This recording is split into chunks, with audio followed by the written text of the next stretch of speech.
भारतीय stock market में weekly closing अर्थात 30 अगस्त को भारतीय स्टॉक मार्केट सूचकांक निफ्टी 50 और सेंसेक्स बढ़त के साथ क्लोजिंग करते हुए देखे गए, तो वहीं केंद्र सरकार के द्वारा देश की कुछ बड़ी कंपनियों को नवरत्न का दर्जा दिए जाने के पश्चात उन कंपनियों के स्टॉक में बड़े उतार चढ़ाव देखने को मिले थे। नवरत्न की सूची में शामिल हुई ये कंपनियां केंद्रीय सार्वजनिक क्षेत्र के उद्यमों के लिए अलग अलग मानदंडों के आधार पर 3 श्रेणियों में बांटा गया है। महारत्न, नवरत्न और मिनीरत्न शामिल है, किंतु भारतीय सरकार की ओर से 30 अगस्त 2024 तक घोषणा की गई है कि NHPC, RailTel corporation of India, solar industries India और एसजेवीएन को नवरत्न का दर्जा दिया जाएगा। वित्तीय मंत्री निर्मला सीतारमण जी के द्वारा इन चारों सरकार स्वामित्व वाली कंपनियों के दर्जे को उन्नत करने की मंजूरी दी गई है। इसके पश्चात रेलटेल कॉर्पोरेशन ऑफ इंडिया 22वीं, सोलर इंडस्ट्रीज इंडिया 23वीं, एनएचपीसी 24वीं और एसजेवीएन 25वीं नवरत्न कंपनी बन गई हैं। एनएचपीसी एक भारत आधारित जल विद्युत उत्पादक कंपनी है, जिसकी उत्पादन क्षमता 6434 मेगावाट है। वीकली क्लोजिंग के दिन स्टॉक की ओपनिंग 95.49 रुपये पर हुई थी, किंतु स्टॉक की क्लोजिंग 97.15 रुपये पर हुई, जो इसके पिछले बंद की तुलना में 2.24% अधिक है। स्टॉक में सिर्फ एक साल में ही 93.53% की बढ़ोतरी देखने को मिली है। RailTel corporation of India.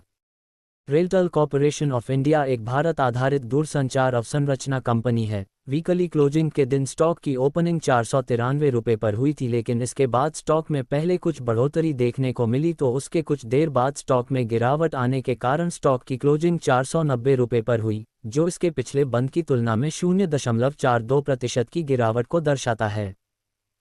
पिछले सिर्फ एक साल में ही कंपनी के स्टॉक में 134.06% बढ़ोतरी देखने को मिली है। Solar energy corporation of India. Solar energy corporation of India एक भारत आधारित कंपनी है, जो भारतीय ऊर्जा मंत्रालय के तहत कार्य करती है। कंपनी ने वित्तीय वर्ष 2024 में 13,035 करोड़ रुपए का राजस्व और 426 करोड़ रुपए का दर्ज किया था।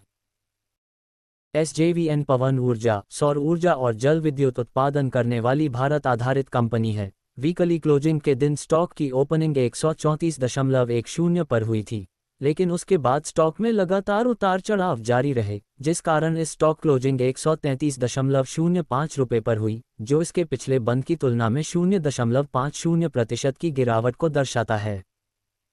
कंपनी के स्टॉक में सिर्फ एक साल में ही 112.37% की बढ़ोतरी देखने को मिली है।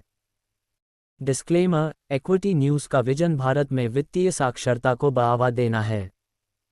हम जो सामग्री पोस्ट करते हैं वह विशुद्ध रूप से शिक्षा और मनोरंजन के उद्देश्य से है। हम सेबी पंजीकृत वित्तीय सलाहकार नहीं हैं, इसलिए हम कोई निवेश या वित्तीय सलाहकार सेवाएं प्रदान नहीं करते हैं। आप अपने पैसे और अपने फैसलों के लिए पूरी तरह जिम्मेदार होंगे।